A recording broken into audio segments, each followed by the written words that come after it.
बरेली के mayor doctor Umesh Gautam और उनके बेटे को फंसाने के लिए बड़ी साजिश रची गई। एक महिला ने पहले झोलाछाप डॉक्टर के जरिए खुद के सीने में तमंचे की गोली प्लांट कराई, फिर इल्जाम लगाया कि कार सवार बदमाशों ने किडनैप करके उससे गैंगरेप किया और गांधी उद्यान के पास कार से गोली मारकर फेंक दिया। बरेली पुलिस ने मुकदमा दर्ज करके जांच की तो धीरे धीरे पूरे षड्यंत्र की परतें खुलने लगी। पुलिस की पड़ताल में पता चला कि जिला अस्पताल का एक कर्मचारी और झोलाछाप डॉक्टर भी इस साजिश में शामिल है। एसपी सिटी मानुष पारिक ने गुरुवार को प्रेस कॉन्फ्रेंस करके इस सनसनीखेज मामले से पर्दा उठा दिया है। पहले आप सुनिए कि एसपी सिटी ने इस मामले में क्या चौंकाने वाला खुलासा किया है, फिर हम आपको बताएंगे कि पूरा मामला क्या है।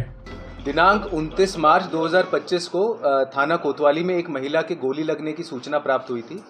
सूचना प्राप्त होते ही जो थाना पुलिस है, फोरेंसिक टीम है, ये मौके पर पहुंचे थे। जो महिला थी उसको पुलिस द्वारा ही डिस्ट्रिक्ट हॉस्पिटल में भर्ती कराया गया था उसके इलाज के लिए। महिला ने जो तहरीर दी थी और जो घटनाक्रम बताया था उसके आधार पर मुकदमा पंजीकृत किया गया था और इन्वेस्टिगेशन गहनता से शुरू की गई। इसके उपरांत जब घटनास्थल और जो उसने घटना बताई थी इसके संदर्भ में जब सीसीटीवी कैमरेज देखे गए, उनका अवलोकन किया गया, तो इसमें पाया गया कि वह महिला घटनास्थल के आसपास घूमती हुई पाई गई और जहां से उसने ये बताया था कि उसका अपहरण हुआ था वहां पे वह खुद ही एक ऑटो में बैठती हुई पाई गई।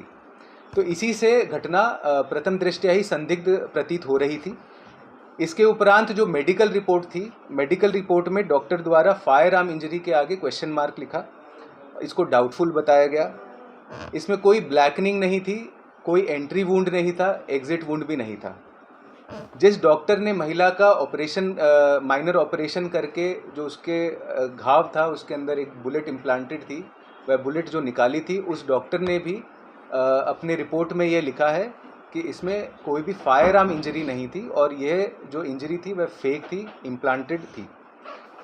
महिला का नियमानुसार उसकी वीडियोग्राफी कराई गई, उसका वीडियो पे बयान लिया गया, जो पूर्व में सीआरपीसी 161 का बयान कहा जाता था, बीएनएसएस में 180 धारा का बयान वह कराया गया। इसके उपरांत इसका 164 सीआरपीसी जो अब 183 बीएनएसएस है, इसका बयान कराया गया माननीय न्यायालय में जुडिशियल मजिस्ट्रेट के सामने।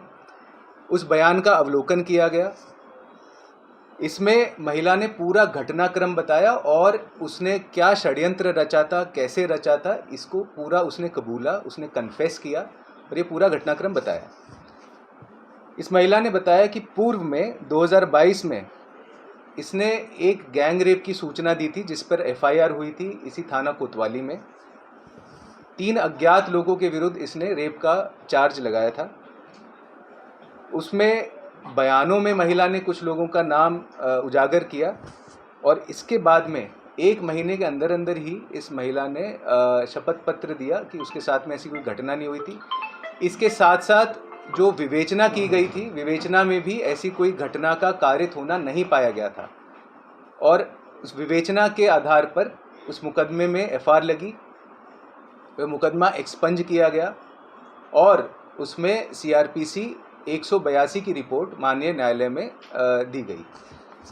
उस रिपोर्ट के आधार पर अभी वह वाद माननीय न्यायालय में विचाराधीन है, जिसमें कि 25 अप्रैल 2025 की डेट लगी हुई थी, जिसमें महिला को वहां पे पेश होना था।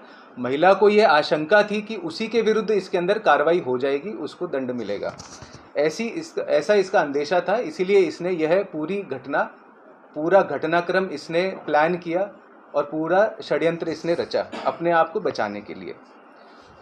इस घटनाक्रम में जो डिस्ट्रिक्ट हॉस्पिटल है वहाँ पर इस महिला का एक पूर्व परिचित है जो कि वार्ड बॉय के रूप में वहाँ पे काम कर रहा है, इसका नाम रोहताश है। रोहताश ने इसको सजेस्ट किया था कि तुम एक इंजरी फेक एक बनवा लो, एक गोली इम्प्लांट करवा लो, बुलेट इंजरी इसमें दिखा दो। उस व्यक्ति ने इसको 1 बुलेट और 2 खाली खोखे भी उपलब्ध कराए। इस महिला के अनुसार इस महिला ने उसको 10,000 रुपये इस काम के लिए दिए थे। इसके उपरांत यह महिला 2-3 डॉक्टर्स के पास में गई और उसने अब कुछ झूठ बोलकर यह कोशिश करी कि इसकी एक फेक इंजरी क्रिएट वो कर दें। उन 2-3 डॉक्टर्स ने इसको साफ साफ मना कर दिया। इसके उपरांत यह महिला एक व्यक्ति जिसका नाम डॉक्टर शराफत खान है उसके पास में पहुंचती है और डॉक्टर शराफत खान पूर्व में एक जगह कंपाउंडर का काम करता था और अभी उसका एक छोटा सा क्लिनिक है जहाँ पे वह छोटे मोटे दवाई देना या छोटे मोटे इलाज वो कर देता है, दवाइयाँ दे देता है। वहाँ पर उसको उस व्यक्ति से मदद मिली। उस व्यक्ति ने इसके पहले सुन्न किया जगह, फिर एक चीरा लगाकर उसमें गोली इम्प्लांट करी। इसके उपरांत इस महिला ने ये फेक इंजरी बताते हुए फिर जैसा कि पहले बताया पूरे घटनाक्रम इसने पुलिस को बताया जिसमें मुकदमा हुआ। इस प्रकरण में अभी तक ये जो महिला, इसका नाम समोली है, उर्फ सोनी, इसको अभी हिरासत में लिया गया है। दूसरा व्यक्ति रोहतास जो कि वार्ड बॉय है, उसको हिरासत में लिया गया है। वह डॉक्टर शराफत, इन तीनों को अभी हिरासत में लिया गया। अभी विधिक कार्रवाई की जा रही है और इस महिला के कुछ परिवार के भी लोग हैं जो इस पूरे षड्यंत्र में शामिल थे, उनकी तलाश की जा रही है। वो अभी फरार हैं।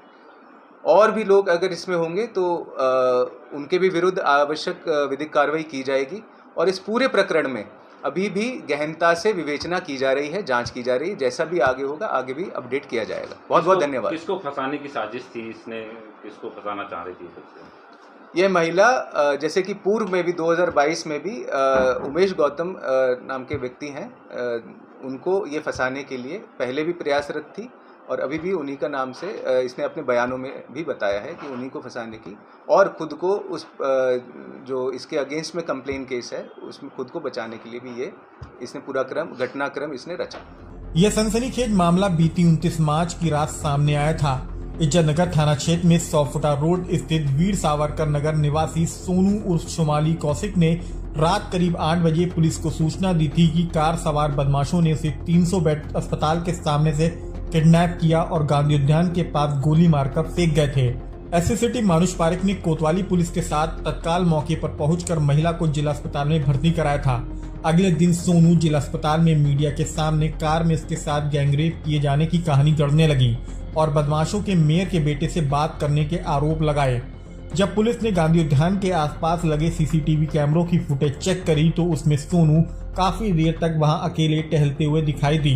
पुलिस ने शक होने पर महिला की डिटेल खंगाली तो पता चला कि सोनू ने ही साल 2022 में नगर निकाय चुनाव से पहले मेयर डॉक्टर उमेश गौतम और उनके ड्राइवर पर कार से किडनैप करके गैंगरेप करने का मुकदमा कोतवाली में दर्ज कराया था। उस वक्त भी पुलिस को सोनू के आरोप संदिग्ध प्रतीत हुए थे। बाद में सोनू अपने बयान से मुकर गई थी। कोतवाली पहुंचकर लिखित में बयान दिया था कि ये मेयर के राजनीतिक विरोधियों की साजिश थी। उनके कहने पर ही उसने मेयर पर सामूहिक दुष्कर्म के आरोप लगाए थे। सोनू पर फर्जी मुकदमा दर्ज कराने का केस इस वक्त कोर्ट में चल रहा है। उधर सोनू की मेडिकल रिपोर्ट में भी यह बात सामने आ गई थी कि उसके शरीर में लगी गोली की चोट फायर इंजरी से मेल नहीं खा रही। तब पुलिस ने उसे कस्टडी में लेकर सख्ती से पूछताछ करी तो उसने कबूल लिया कि वह मेयर और उनके बेटे को दोबारा फंसाना चाहती थी, इसलिए गैंगरेप और गोली लगने की साजिश रची थी। इसमें जिला अस्पताल के वार्ड बॉय रोहिताश ने उसकी मदद की थी। उसने सोनू को 10,000 रुपए में 2 कारतूस के खोखे और 1 गोली लाकर दी थी। सोनू ने संजय नगर के एक झोला छाप डॉक्टर शराफत खां के क्लिनिक पर सीने में चीरा लगाकर गोली को प्लांट कराया था। पुलिस ने सोनू, रोहिताश और शराफत खां को हिरासत में ले लिया है। एसएसटी ने मेयर के खिलाफ रची गई इस बड़ी साजिश का खुलासा कर दिया है। पुलिस तीनों षड्यंत्रकारियों को जेल भेजने की तैयारी में है। हालांकि पुलिस और सोनू ने अब तक इस बात का खुलासा नहीं किया है कि मेयर को फंसाकर बदनाम करने की साजिश रचने वाला राजनीतिक विरोधी कौन है, जिसके इशारे पर यह पूरा खेल करीब 2.5 साल पहले शुरू हुआ था। इसको लेकर राजनीतिक गलियारों में चर्चाएं तो तमाम चल रही हैं, लेकिन असल नाम कब तक सामने